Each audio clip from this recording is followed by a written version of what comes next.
The piece titled Wave 1 is a wall sculpture. So this is actually the same material that I've used in the past. I've been using predominantly for the past 6 years, which is Dibond. So there's a thin layer of aluminum, a plastic core, and a thin layer of aluminum on the back. So the great thing about this material is it's very light, but also rigid, and it can be bent. So I've experimented with that a little bit in the past few years, but this is the first time I've completed a piece to be shown in an exhibition where I did bend it.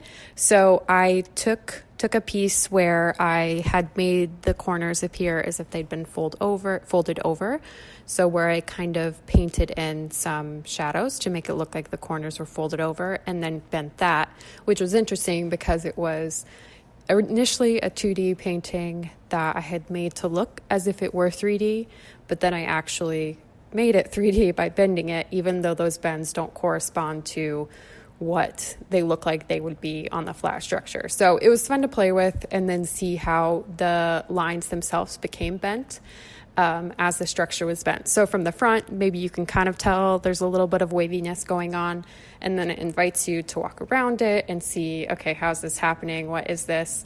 So that was really fun to work with because also it casts some cool shadows on the wall depending upon how it's lit, which I think is really interesting to think about and in a sense becomes part of the piece itself, which I think is fun about three-dimensional pieces.